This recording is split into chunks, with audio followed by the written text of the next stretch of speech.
We tend to think about health in very personal terms, right? It's about what you eat, whether you exercise, or if you go to the doctor. But what if one of the biggest factors in your long-term health isn't about your personal choices at all, but about the country you happen to call home? So let me just ask you something right off the bat. Where would you guess the biggest gap in dental health is between the rich and the poor? Your first instinct is probably to compare places with universal healthcare, like the Scandinavian countries, against places with more market-driven systems like the US. And we kind of assume one of those has to be way better at closing that gap.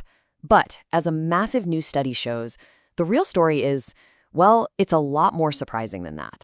And this gets us to the very first key finding from this research. And honestly, it's one that really makes you rethink some common assumptions we have about wealth and health. The researchers found something pretty startling. People in some of the world's lowest income countries were actually less likely to lose all of their teeth, a condition called edentulism, than people in some of the richest nations. I mean, that's a paradox that just completely flips what we think we know on its head. So how on earth could that be true? Well, to understand it, the researchers had to look at something much bigger than just a country's bank account. They used this really powerful way of classifying how different societies are set up. They looked at each country's welfare regime. Now, you can think of that as a society's basic blueprint for taking care of its people. It's the whole system, all the policies for healthcare, for employment, the social safety nets, that all work together to shape people's lives. So the study groups these blueprints into a few main types. For instance, you've got Scandinavian regimes, which are all about universal support from the state. Then you have liberal regimes, and just to be clear, liberal here means a reliance on free market principles. It's not a political label. And then there are what they call insecurity regimes, which you often see in low-income nations that have very few formal social safety nets. So how did they figure all this out? Well, the team basically conducted this huge global investigation. It was almost like a piece of large-scale public health detective work. And they didn't just look at a few hundred people. This was a massive observational study published in The Lancet Regional Health Europe, and they analyzed data from over 117,000 people. That kind of scale is absolutely essential if you want to find reliable patterns. What they did was they pulled together nationally representative health data from 40 different countries, all across the income spectrum. And their goal was to see if a country's social blueprint was connected to its citizens' risk of losing all their teeth. And crucially, they wanted to know how that risk was different for the richest versus the poorest people living inside that system. Okay, so this brings us to the core results of the investigation, and they really do paint a fascinating picture of dental health around the globe. This graph you're seeing here is really the heart of the whole study. Each of those lines is a different type of welfare regime. Now, the thing to really pay attention to is the length of each line, because a longer line means a bigger health gap between the richest and poorest citizens in that system. Just look at the long, steep line for the liberal countries, and then compare it to that much shorter, flatter line for the insecurity group. And here it is. This is the single most dramatic finding from all the data. In those liberal, market-based countries, the poorest citizens were over 20 times more likely to lose all their teeth than the wealthiest people. That is just a staggering gap. This chart makes that absolute gap even clearer.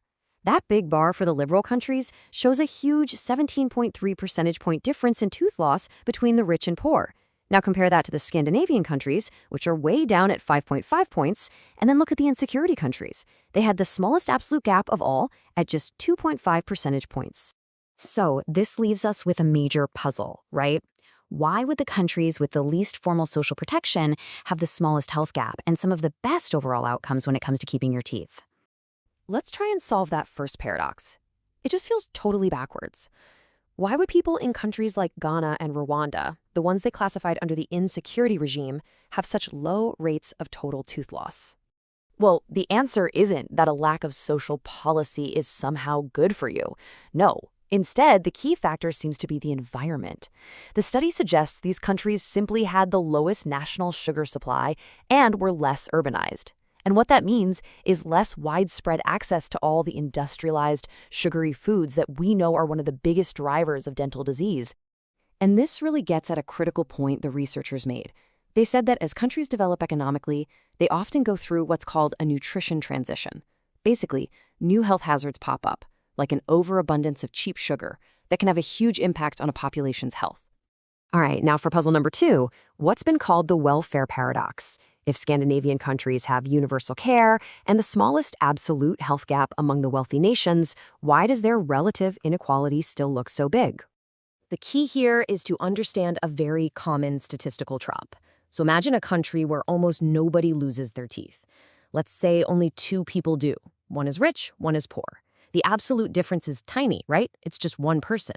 But you could still say the poor are 100% more likely to have the problem, and that sounds enormous.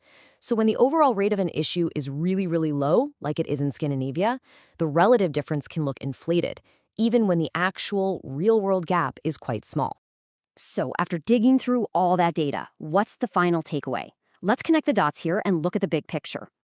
Okay, first things first, let's be really clear about the study's limitations. This was an observational study, just a snapshot in time.